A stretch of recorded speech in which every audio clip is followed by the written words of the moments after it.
Bismillahirrahmanirrahim. Assalamualaikum warahmatullahi wabarakatuh. Alhamdulillahirabbil alamin wassalatu wassalamu ala nabiyyina Muhammadin wa ala alihi wa sahbihi ajmain. Bapak-bapak, ibu-ibu yang saya hormati dan insyaallah dimuliakan Allah Subhanahu wa taala, kita lanjutkan kembali pembahasan dari kitab Riyadhus Shalihin.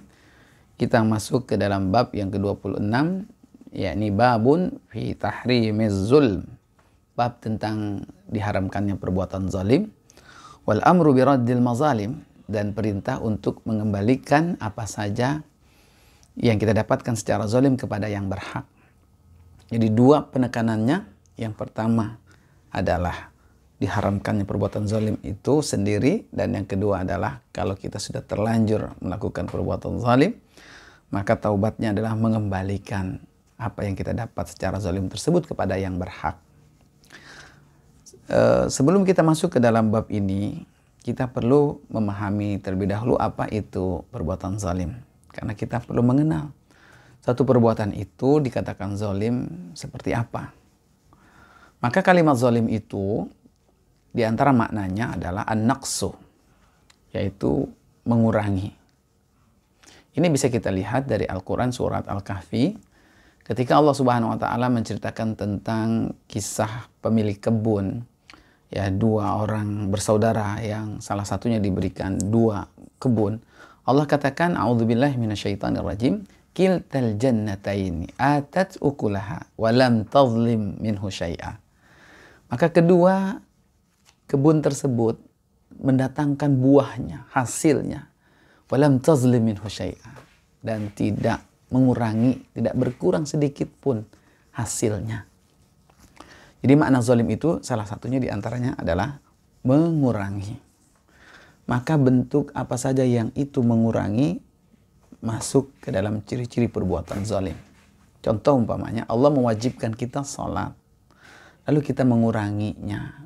Apakah kita dengan meninggalkan sholat itu, ataupun kita tidak menunaikannya secara rukun dan syaratnya, maka perbuatan mengurangi tersebut maka adalah perbuatan zalim. Ya, adalah orang tua kita berhak untuk kita hormati, kita muliakan, kemudian kita tidak berikan, kita kurangi haknya, maka kita telah berbuat zalim. Maka apapun perbuatan zalim, di sana ada unsur mengurangi. Karenanya, rekan-rekan sekalian yang berbahagia, bab ini ditempatkan oleh Al-Imam An-Nawawi rahimahullahu ta'ala setelah bab perintah untuk menunaikan amanah. Kenapa? Karena amanah itu adalah sesuatu yang dititipkan kepada kita, harus disampaikan. Ketika tidak kita sampaikan, berarti kita sudah menguranginya. Dan itu merupakan salah satu bentuk perbuatan zalim. Amanah itu semakin besar diberikan kepada kita, maka menguranginya adalah dosanya pun semakin besar. Hukumannya pun semakin besar. Ada seorang bapak yang mengurangi hak yang harusnya diterima oleh istri dan anak-anaknya. Dia kurangi. Dia tidak berikan itu. Maka bapak itu telah berbuat zalim kepada istri dan anak-anaknya. Begitu seterusnya. Maka seorang pemimpin, seorang penguasa yang tidak memberikan hak-hak hartanya, hak rakyatnya, maka itu akan semakin besar pula dosa dan hukumannya. Jadi Bapak Ibu sekalian yang berbahagia, zalim itu diantara maknanya adalah an-naqsu. Baru kemudian para ulama mendefinisikannya wad'u syai'i fi ghairi maudhi'ihi, yaitu meletakkan sesuatu yang bukan pada tempatnya, itu adalah perbuatan zalim. Menempatkan sesuatu yang bukan pada tempatnya itu pun bagian dari mengurangi juga, maka dia termasuk perbuatan zalim. Bapak Ibu saudara-saudaraku sekalian yang berbahagia, ada yang menarik ketika mengawali bab ini, yaitu Al-Imam An-Nawawi rahimahullahu ta'ala tidak memulainya dengan ayat yang langsung melarang kita untuk berbuat zalim. Tetapi ayat yang dipilih ada dua, yaitu yang mana menggambarkan tentang bahaya hukuman ya bagi orang yang berbuat zalim. Allah mengatakan dalam Al-Quran surat Ghafir ayat 18. A'udzubillahi minasyaitonirrajim, ma lizzalimina min hamimin wala syafi'i yutah. Bahwa kata Allah Subhanahu wa taala, buat orang yang zalim itu tidak akan mendapatkan hamim, tidak mendapatkan teman yang dekat, teman yang akrab, Dan tidak juga syafi'in, mendapatkan penolong, syafi' yang memberikan syafaat, yuta yang ditaati. Ya, ini ada barangkali yang mau menolongnya, tetapi permohonan pertolongannya itu tidak dipenuhi. Maka orang yang zalim ini amat sangat sedih, amat sangat sengsara nanti di hari akhirat, karena tidak ada dia temukan sesuatu apapun yang bisa menolong dia. Meskipun dia sudah membaca Al-Quran, Al-Quran itu bisa menjadi pemberi syafaat buat dia. Tapi ketika Al-Quran hendak meminta kepada Allah memberikan syafaat, tidak diberikan syafaat itu kepada orang yang zalim. Kenapa Allah katakan bahwa hukumannya nanti di hari kiamat tidak ada teman dan pemberi penolong? Karena boleh jadi di dunia dosa orang-orang yang zalim itu adalah mereka ditolong oleh teman-temannya, oleh timnya, oleh para pembantu-pembantunya. Bahkan kita saksikan orang yang berbuat zalim justru banyak yang dihormati, ditaati, dipatuhi. Padahal dia mendapatkan kekuasaan, mendapatkan harta itu dengan cara yang zalim. Maka nanti pada hari kiamat tidak akan ada yang dia temukan teman-teman dan penolong-penolong tersebut. Kemudian yang kedua ayatnya surat Al-Hajj ayat 71. Allah mengatakan wa ma lidh-dhalimina min nasir. Ya, dan tidaklah bagi orang yang zalim itu mendapatkan penolong pada hari kiamat ternyata. Di dunia boleh jadi dia mendapatkannya, tapi di akhirat dia tidak mendapatkannya. Rekan-rekan, Bapak Ibu, para jemaah sekalian yang berbahagia, mengapa dua ayat ini dipilih hukuman orang-orang yang zalim di akhirat? Rasulullah SAW ya menyatakan dalam sebuah hadis, dan hadis ini dicantumkan hadis yang pertama dalam bab ini oleh Al-Imam An-Nawawi rahimahullahu ta'ala. Yaitu Rasulullah mengatakan dari sahabat Jabir radhiyallahu anhu bahwasanya ittaquz zulma. Rasulullah melarang kita, mewanti-wanti kita, memperingatkan kita akan dua dosa. Yang pertama adalah zalim, ittaquz zulma. Yang kedua adalah asyuh, yaitu serakah. Rasul mengatakan ittaquz zulma, jagalah diri kamu, peliharalah diri kamu, takutlah kamu dari berbuat zalim. Kenapa? Fa inna zulma zulumatun yaumal qiyamah. Karena sesungguhnya zalim itu adalah kegelapan pada hari kiamat. Apa maksudnya? Bahwa orang yang zalim di akhirat, dia tidak mendapatkan cahaya dari Allah Subhanahu wa taala, tidak mendapatkan petunjuk. Ya, ini hidupnya gelap. Kalaupun ada amalannya, dia seolah-olah tidak tahu gelap apakah amalannya itu dapat menolong dia atau tidak, menyelamatkan dia atau tidak. Itu yang pertama. Yang kedua, kenapa gelap? Karena boleh jadi balasan ini adalah setimpal dengan dosa yang dilakukan selama di dunia. Yaitu apa? Orang yang berbuat zalim itu, dia tahu bahwa orang yang dizalimi itu tersiksa. Tapi seolah-olah dia menutup mata. Seolah-olah dia tidak melihatnya. Maka pada hari kiamat pun, saat dia sedang kesusahan, membutuhkan pertolongan, orang lain pun tidak memperhatikannya. Karena apa? Zulumat. Gelap. Bukan satu gelapnya, tapi zulumat. Kegelapan. Perbuatan zalim yang seperti apakah, saudaraku sekalian? Kita bisa memahaminya pada lanjutan hadis berikut, pada lanjutan teks hadis berikutnya, yaitu wattaqus syuhha. Takutlah kamu, jagalah kamu dari perbuatan serakah. Kenapa? Fa innahu, karena sungguhnya perbuatan serakah itu sudah menghancurkan ahlaka man kana qablakum, orang-orang sebelum kamu.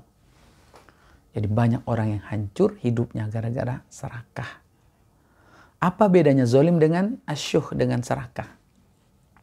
Bedanya adalah bahwa kalau serakah, zalim itu adalah perbuatan melampaui batas kita kepada pelakunya, kepada personnya. Sedangkan asyuh itu adalah kepada apa yang dia punya.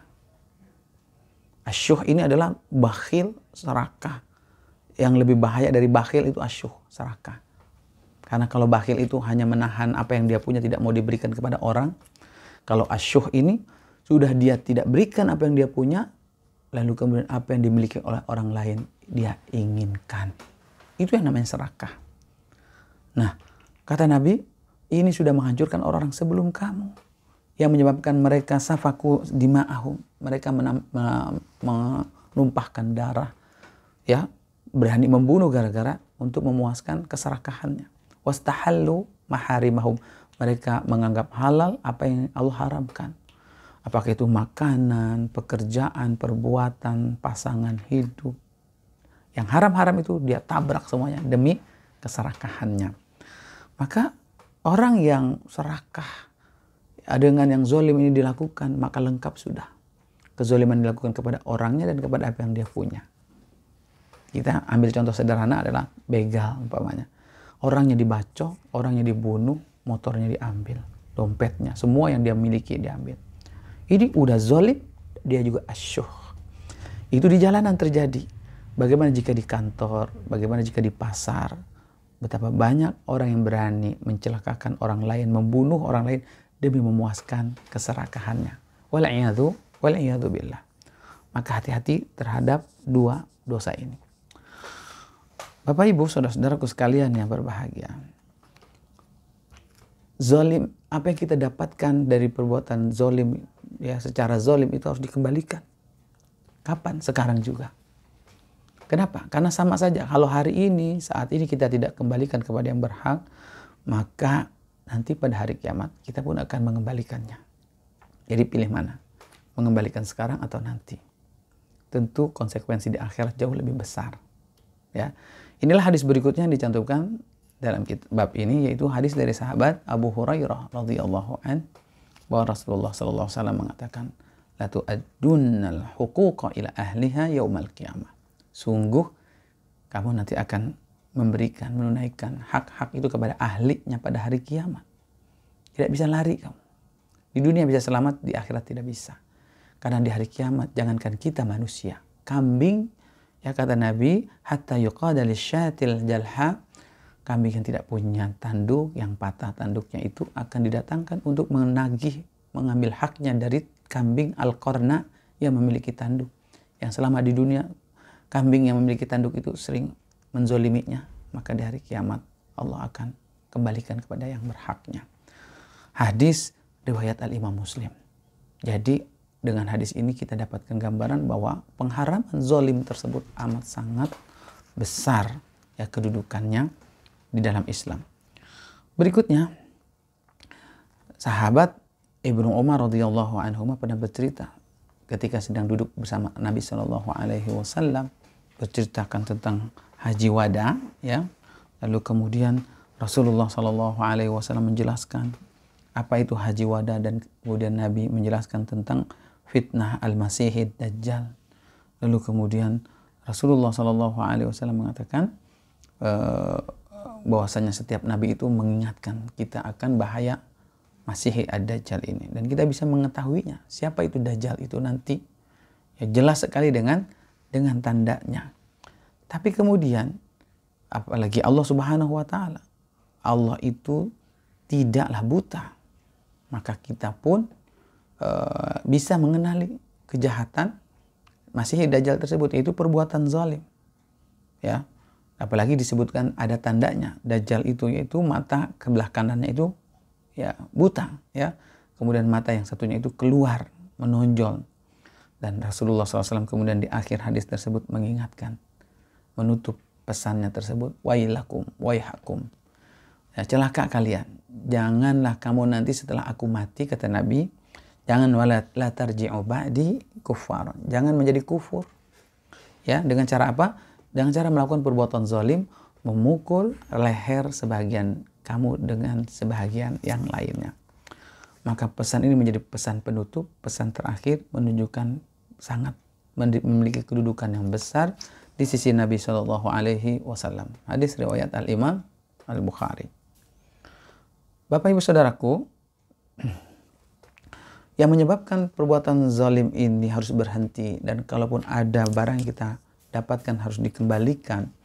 Karena di antaranya Rasulullah SAW menggambarkan bahwa hukuman di akhirat bagi orang yang zalim itu lebih besar dari dosa yang dilakukan di dunia. Adalah hadis dari Aisyah radhiyallahu anha bahwa Rasulullah SAW mengatakan, siapa yang di dunia dia melakukan zalim, mengambil hak orang lain, yaitu berupa tanah sejengkal saja, maka nanti pada hari kiamat tanah itu akan dikalungkan di lehernya yang diambil dari min sab'i aradhin, dari 7 lapisan tanah, lapisan bumi. Maka yang diambil sedikit, tapi yang dihukumkan adalah banyak. Hadis riwayat Al-Imam Bukhari dan Al-Imam Muslim. Ya. Jangan merasa mentang-mentang ini kecil, mentang-mentang ini sedikit, lalu kemudian tidak mengapa.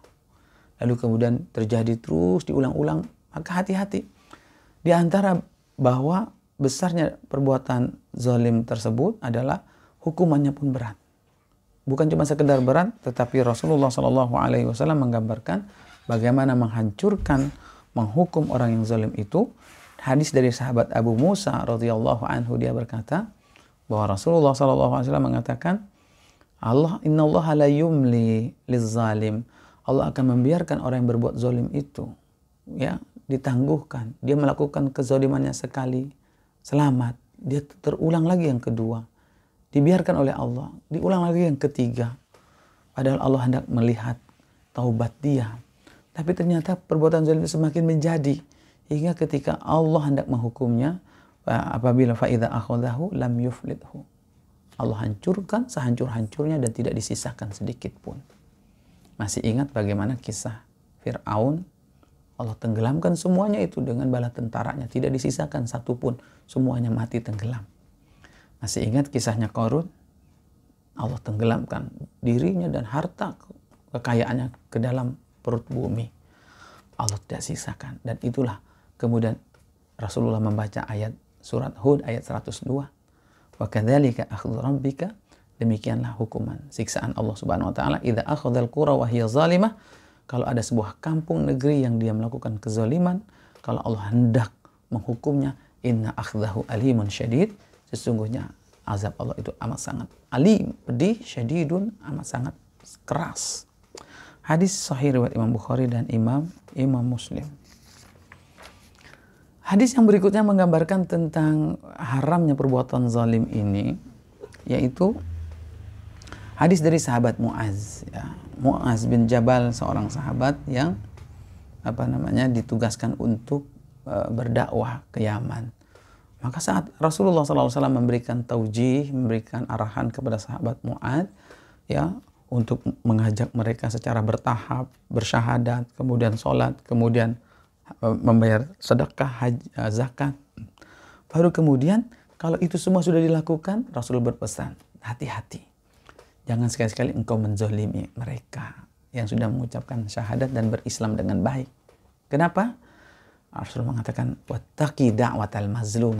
Takutlah kamu doa orang yang dizolimi. Allah berpihak kepadanya. Fa innahu laisa bainaha wa bainallahi hijab.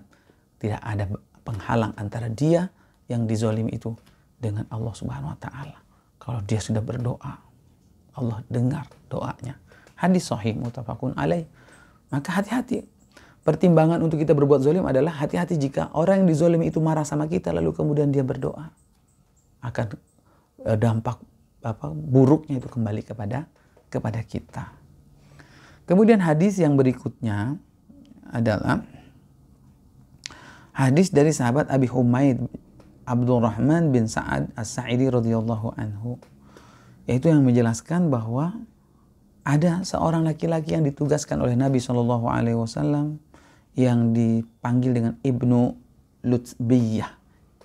Ibnu Lutbiyah ditugaskan oleh Nabi untuk mengambil harta sedekah. Lalu begitu sudah selesai dia jalankan tugasnya dengan enteng, dia mengatakan kepada Nabi, ini buat engkau wahai Nabi, ya, ini buat kaum muslimin, sedangkan ini aku dapat sebagai hadiah buatku. Padahal itu adalah harus diserahkan terlebih dahulu kepada Nabi SAW sebelum dia ambil sebagai haknya. Tapi dia sudah potong terlebih dahulu. Maka Nabi langsung berdiri menghadap kepada orang-orang dan memberikan kecaman terhadap perbuatan tersebut. Ya, bahwasanya hati-hati. Meskipun perbuatan zalim itu ada alasannya. Dia punya alasan bahwa ini adalah hadiah buat aku. Tapi ternyata menurut sudut pandang Nabi SAW itu adalah perbuatan zalim. Gitu. Nanti akan bertemu dengan Allah Subhanahu Wa Taala pada hari kiamat, maka tidak ada yang bisa mengenali dia. Ya.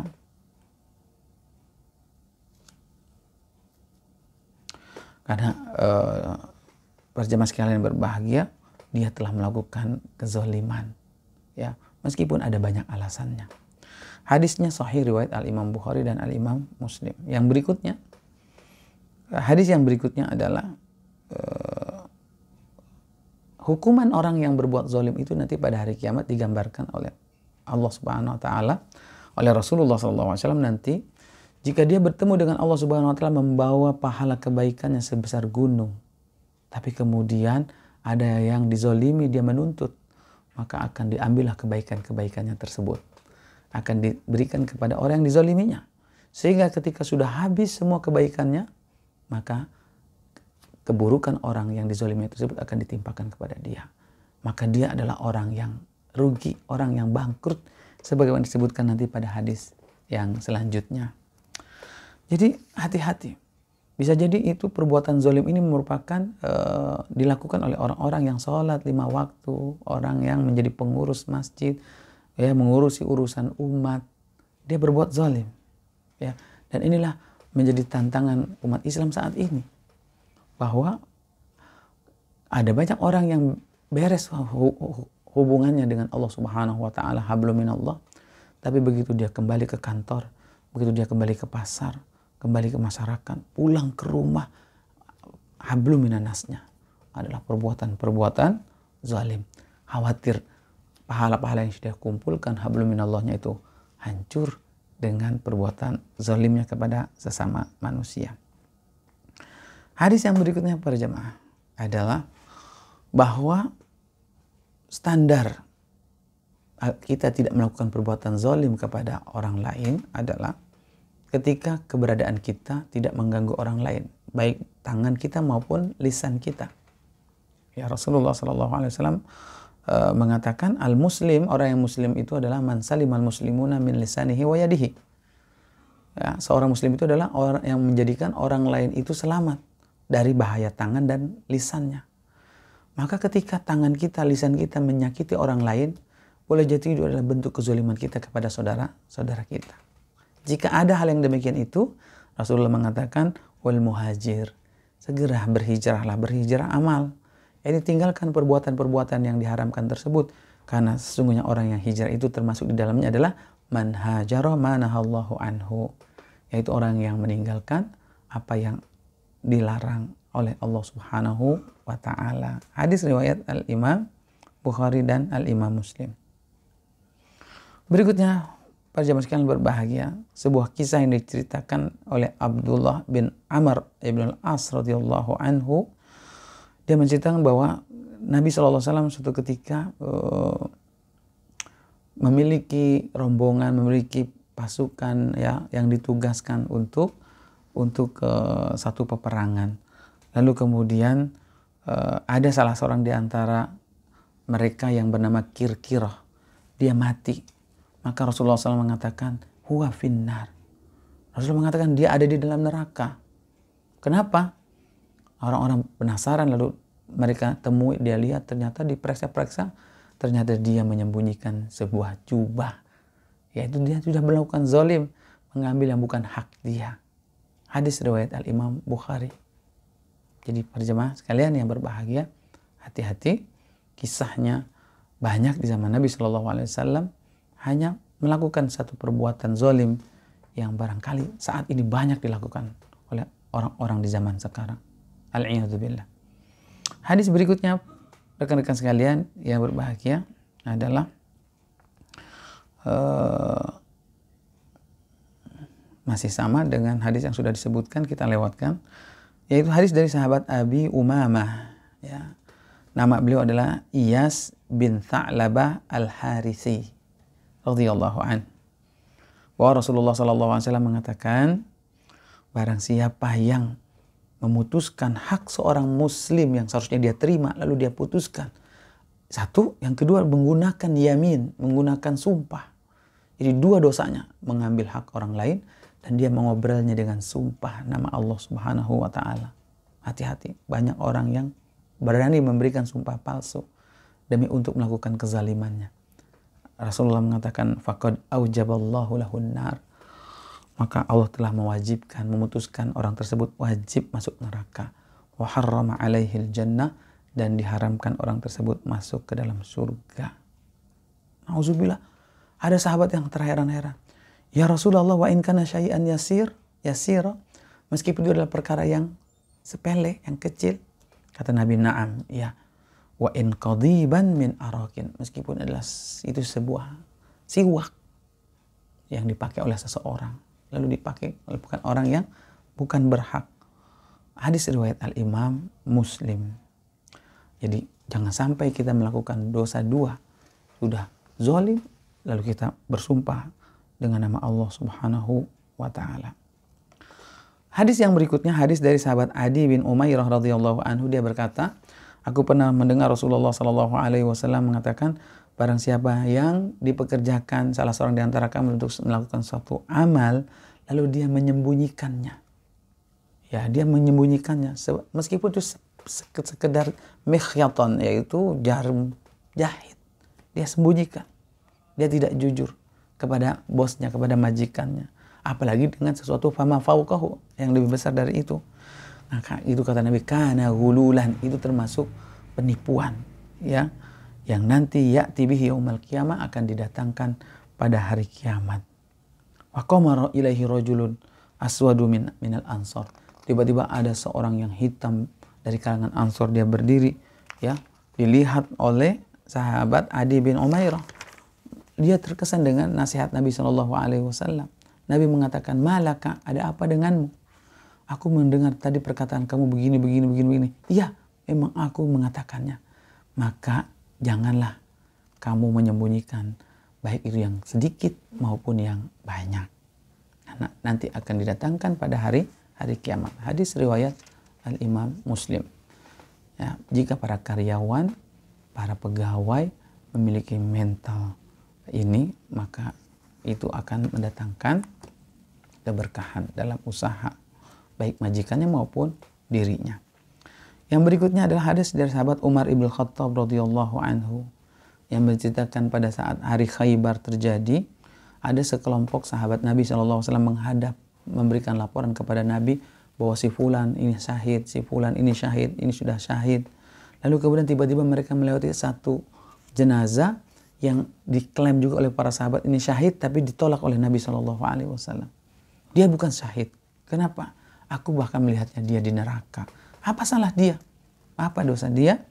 Rasulullah SAW mengatakan, fi burdatin ghallaha aw aba'atin, karena ada jubah yang dia sembunyikan. Ya, jarum, jubah yang dia sembunyikan bisa menyebabkan seseorang tertolak kesyahidannya. Nauzubillah. Hadis yang berikutnya, para jamaah sekalian yang berbahagia, hadis dari Abi Qatadah, nama beliau adalah Al-Harith bin Rib'i radhiyallahu anhu. Dia menceritakan dari Rasulullah sallallahu alaihi wasallam ketika Nabi menyebutkan amal yang paling afdal itu adalah jihad dan iman kepada Allah Subhanahu wa taala. Tiba-tiba ada seseorang laki-laki yang bersemangat mau berjihad, tapi dia memiliki latar belakang banyak dosa sebelumnya. Ya, biasanya orang takut karena memikirkan dosanya. Maka dia bertanya kepada Rasulullah, ya Rasulullah, apa pendapatmu kalau aku terbunuh di jalan Allah ini? Apakah dosa-dosaku diampuni oleh Allah?